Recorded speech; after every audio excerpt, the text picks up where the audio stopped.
मित्रों नमस्कार, हमें धनीराम पटेल एडवोकेट बिलासपुर छत्तीसगढ़। और मैं चर्चा शुरू करने से पहले आपसे आग्रह करूंगा कि मेरे चैनल को सब्सक्राइब, लाइक, बेल आइकन को प्रेस करें और शेयर करें। और आज लोकसभा चुनाव 2024 के चर्चा के लिए हमारे साथ जुड़ी हुई हैं भाजपा के प्रखर नेत्री और महासमुंद लोकसभा क्षेत्र के उम्मीदवार मैडम रूप कुमारी चौधरी। मैडम नमस्कार। जी नमस्कार। और मैडम, महासमुंद जैसे प्रतिष्ठित लोकसभा क्षेत्र से आपको पार्टी ने उम्मीदवार बनाया है, जहां का प्रतिनिधित्व तो कई बार विद्याचरण शुक्ला जैसे नेता ने किया, अजीत जोगी जी ने किया। इसका क्या कारण रहा है कि पार्टी ने आपके ऊपर विश्वास किया? देखिए, महासमुंद लोकसभा एक प्रतिष्ठित लोकसभा है। यहाँ पे पूर्व मुख्यमंत्री अजीत जोगी जैसे महान हस्ती चुनाव लड़ चुके हैं। और रही बात मेरे को प्रत्याशी बनाए जाने की, तो 2005 से मेरी राजनीतिक जीवन की शुरुआत हुई है। और 2005 में मैंने जिला पंचायत सदस्य के लिए पहला चुनाव लड़ा। फिर 2010 में दोबारा जिला पंचायत सदस्य चुनाव लड़के दोबारा बनी। फिर 2013 में मैं विधायक के पद पे निर्वाचित हुई और 13 से 18 तक विधायक रही।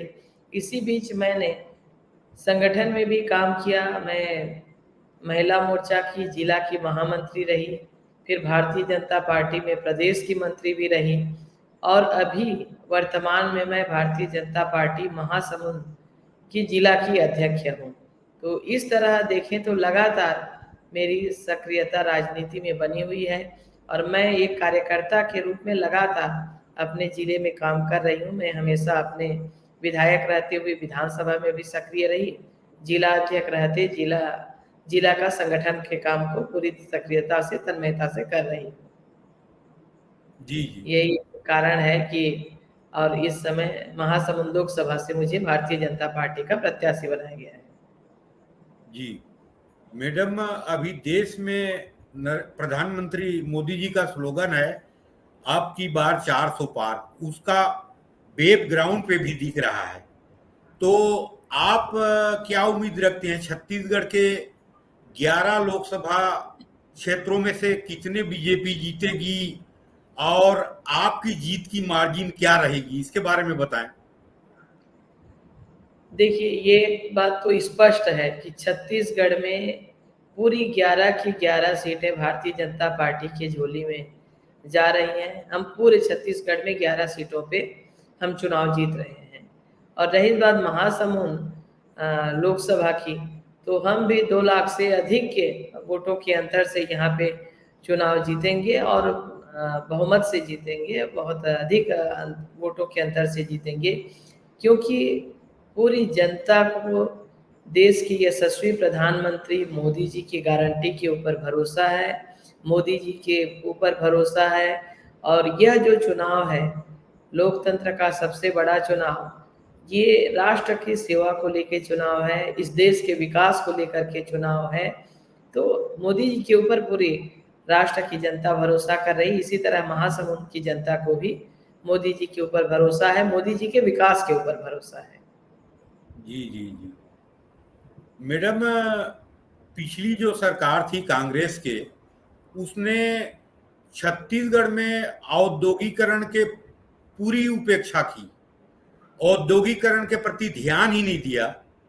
और जैसे मेरे को लगता है कि जैसे गुजरात में वाइब्रेंट गुजरात इन्वेस्टमेंट समिट होती है, हिमाचल प्रदेश में होती है, मध्य प्रदेश में होती है, और उसे इन्वेस्टमेंट आता है और औद्योगिकरण में गति मिलती है।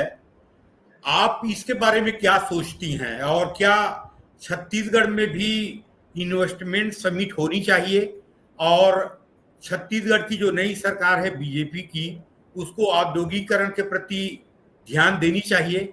आपका इसके बारे में क्या कहना है मैडम, क्या विचार है आपका?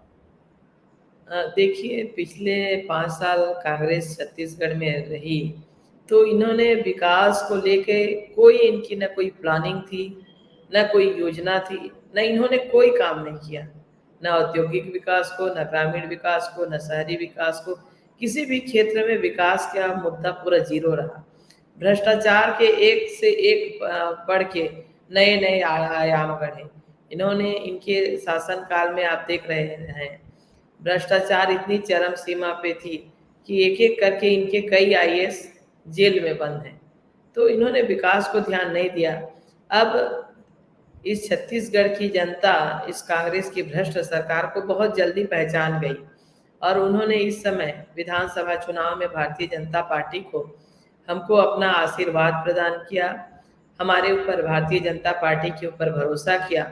तो निश्चित रूप से छत्तीसगढ़ की विकास के लिए औद्योगिक क्षेत्र में काम करना, औद्योगिक विकास बहुत आवश्यक है।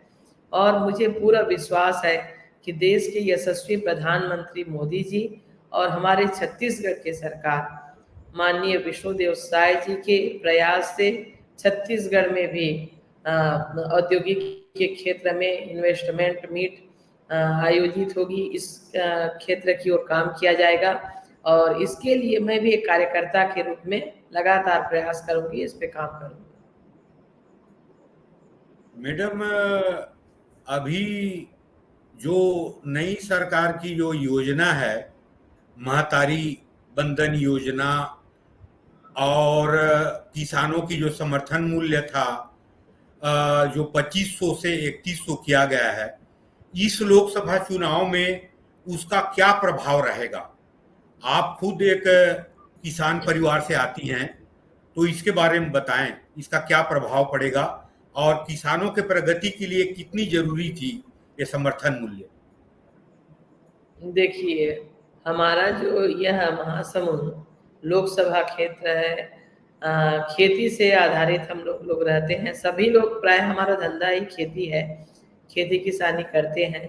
पिछली जो सरकार थी, कांग्रेस की सरकार, 2500 रुपये धान का समर्थन मूल्य दे रही थी, तो उसमें भी केंद्र सरकार का पैसा था। उसमें 2270-80 रुपये ऐसा केंद्र सरकार का पैसा था, और जो अंतर की राशि थी बस उसको, और उसको भी 4 किस्तों में दे रही थी। तो ये लटका झटका के दे रहे थे। एक वास्तव में देखें आप, तो भारतीय जनता पार्टी ही है किसान के हितैषी सरकार, और हमने 3100 रुपये जो धान का रेट तय किया, देने का वादा किया, और 21 क्विंटल धान लेने की हमने बात की।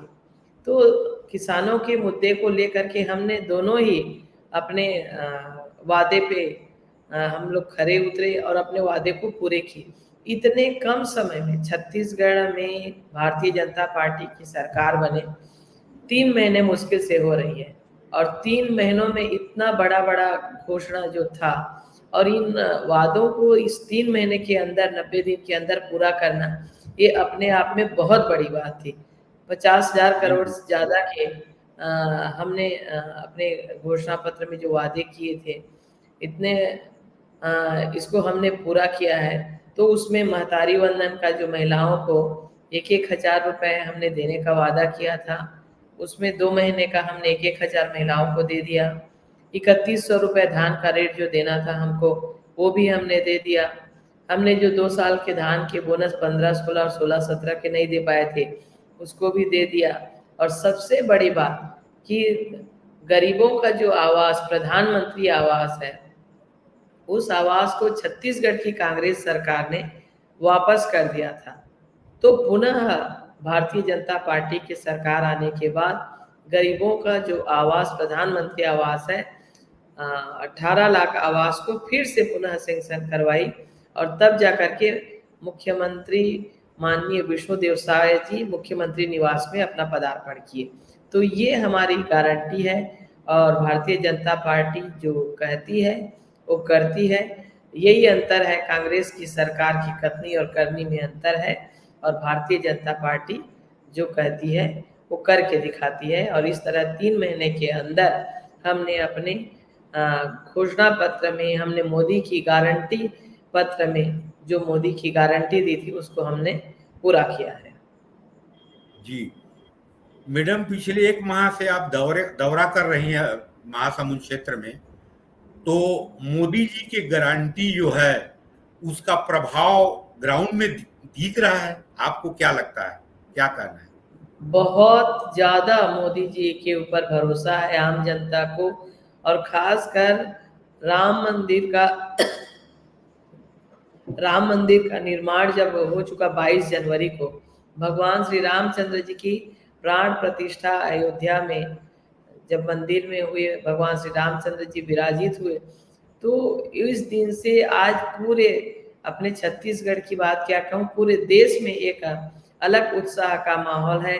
और पूरी जनता अब मोदी जी के ऊपर ही भरोसा करती है, मोदी जी की गारंटी के ऊपर भरोसा करती है, मोदी जी के विकास के ऊपर भरोसा करती है। और एक दृढ़ इच्छा शक्ति वाला नेतृत्व जो हमको मिला है देश के यशस्वी प्रधानमंत्री मोदी जी के ऊपर, पिछले 10 साल से प्रधानमंत्री रहते आपने देखा है, उनके ऊपर या उनके मंत्रिमंडल के ऊपर कोई एक भ्रष्टाचार का न आरोप नहीं लगा। और विकास की गति इतनी तेजी से चली कि आप बुलेट ट्रेन की बात करें, चाहे सड़कों के निर्माण की बात करें, आवागमन की बात करें, औद्योगिक क्षेत्र में बात करें, किसानों की उन्नति की बात करें, तमाम क्षेत्रों में हमने उन्नति और प्रगति और तरक्की की है। तो कुल मिलाकर के आज देखें, और खासकर हमारी महिलाओं के लिए, महिलाओं का जो आत्मसम्मान बढ़ा है, महिलाएं जो आत्मनिर्भर हुई हैं, और महिलाएं आज हमारे ग्रामीण क्षेत्र की महिलाओं के मन में जो लखपति दीदी बनने का जो सपना प्रधानमंत्री जी ने जगाया है, और आज उस उम्मीद को लेके हमारी महिलाएं उत्साहित हैं, हमारी लखपति दीदी बनने के लिए महिलाएं काम कर रही हैं, अपनी योग्यता क्षमता का भरपूर उपयोग कर रही हैं। तो ये सारी चीजें हैं जो देश के प्रधानमंत्री मोदी जी के ऊपर विश्वास को बढ़ाता है, और मोदी जी की गारंटी पे पूरी आम जनता विश्वास करती है। मैं लगातार पिछले 1 महीनों से चुनाव प्रचार में लगी हूँ। जनता इतना उत्साहित है कि निश्चित रूप से हम इस महासमुंद लोकसभा को बहुत अधिक वोटों के अंतर से ये चुनाव जीतने वाले हैं, और इसमें हमारी महिला बहनों का बहुत बड़ा योगदान रहेगा, हमारे किसान भाइयों का, हमारे युवाओं का, लोगों का बड़ा योगदान रहेगा। मैडम, मोदी जी का एक संकल्प है और गारंटी है कि 2047 तक भारत को विकसित राष्ट्र बनाना है। तो मोदी के कार्यों को उस दिशा में आप कैसे देखती हैं?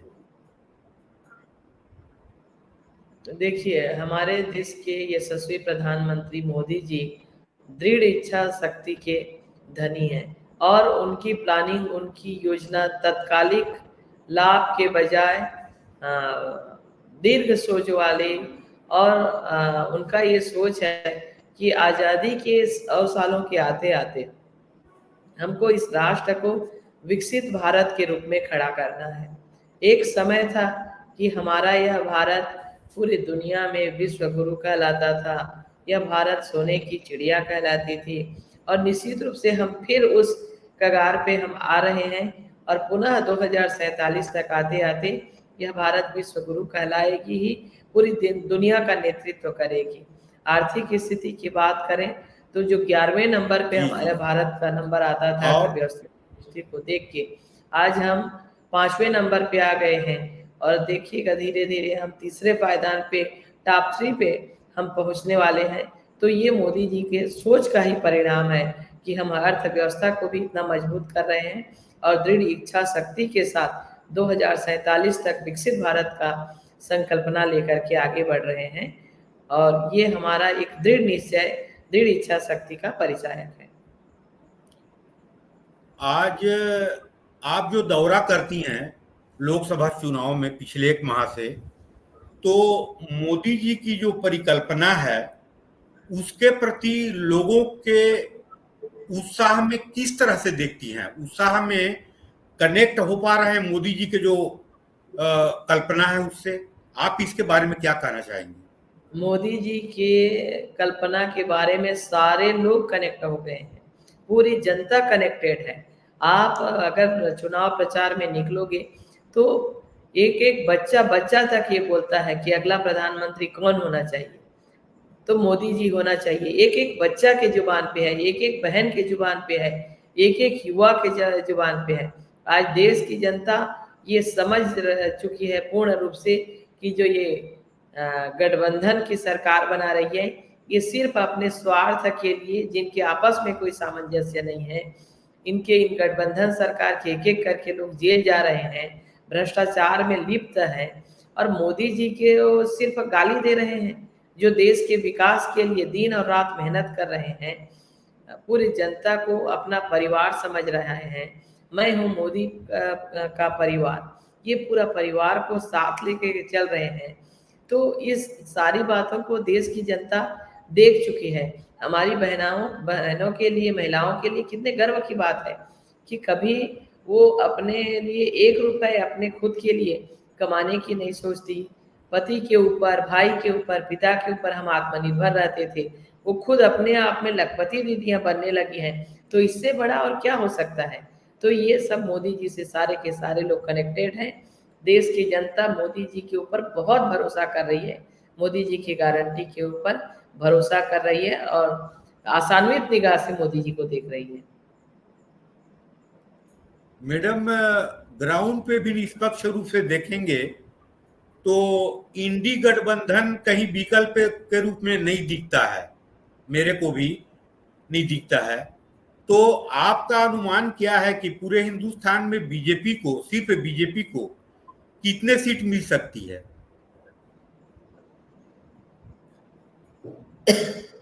देखिए, हमारा हमारा जो नारा है इस समय 2024 के चुनाव में, अब की बार 400 पार। हम 400 पार का नारा लेके चल रहे हैं। आपने देखा है 2014 में 272 सीटों की जगह हमारा 272 सीटों का हम लक्ष्य लेके चल रहे थे, 282 सीटें हमने लाई।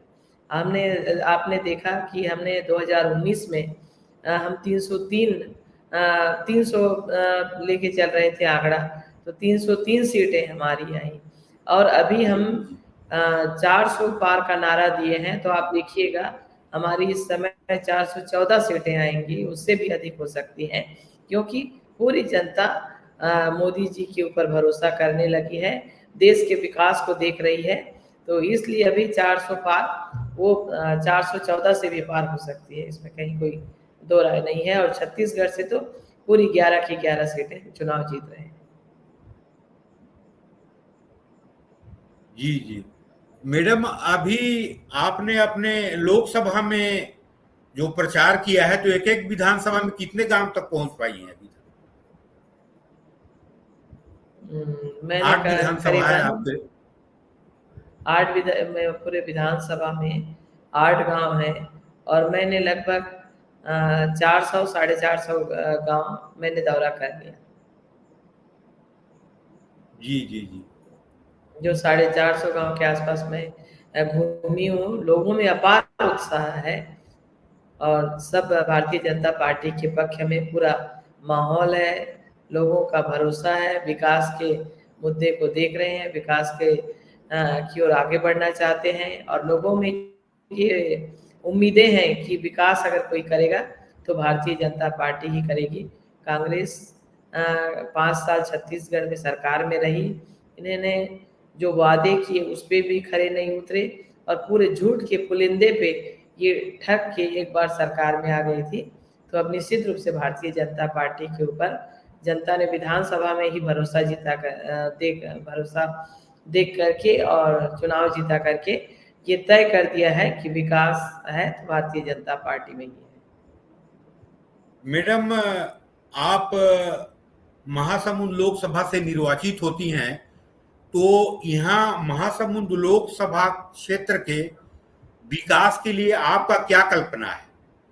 जो क्षेत्र के लिए कुछ एक नई सोच, नई डेवलपमेंट की धारा महासमुंद में हो, तो महासमुंद के लिए आपका कुछ क्या कल्पना है, क्या करना चाहेंगी, कैसे विकास करना चाहेंगी? जी जी महासमुंद लोकसभा में निश्चित रूप से सिंचाई की सुविधा को लेकर के महासमुंद जिले में, क्योंकि धमतरी में गंगरेल डैम से सिंचाई हो जाती है, एक बड़ा डैम है। गरियाबंद जिले में भी सीकासेर जलाशय है। इस तरह का बड़ा प्रोजेक्ट महासमुंद में है, लेकिन कांग्रेस की सरकार ने पिछले समय एक साकरा जोक परियोजना है, उस पे कुछ भी काम नहीं किया। तो निश्चित रूप से सिंचाई पे हमको काम करने की आवश्यकता है, जोक परियोजना पे हमको काम करने की आवश्यकता है। उद्योग के क्षेत्र में आपसे पहले ही बात हुई कि औद्योगिक विकास के लिए आज आवश्यक है, क्योंकि औद्योगिक विकास से हमारे लोगों को रोजगार भी मिलेगा और इस क्षेत्र में आर्थिक स्थिति में भी मजबूती आएगी। एक तरफ एक ये भी है, दूसरा महिलाओं को आत्मनिर्भर बनाने के लिए हम लगातार काम करेंगे। शिक्षा और स्वास्थ्य के लिए तो काम कर ही रहे हैं। इसके अतिरिक्त पर्यावरण को लेकर को भी हमको सोलर एनर्जी पे काम करने की आवश्यकता है। प्रधानमंत्री जी ने इस ओर अपना कदम बढ़ाया है और इस पे काम हो भी रहा है। तो सोलर एनर्जी के लिए भी आवश्यक है कि इसको हम बहुत बृहद रूप में काम करें। आज के समय में पर्यावरण को बचाना हमारे लिए आवश्यक है। तो ये कई विकास के मुद्दे हैं, कई चीज़ें हैं जिस पे मैं प्लानिंग के तहत योजनाबद्ध तरीके से काम करना चाहती हूँ। जी, तो मैडम आपने अपने व्यस्तम समय में हमारे लिए समय निकाला, उसके लिए आपको धन्यवाद। और आप प्रचंड बहुमत से विजयी हों, शुभकामना। मैडम नमस्कार, धन्यवाद। जी, बहुत बहुत धन्यवाद।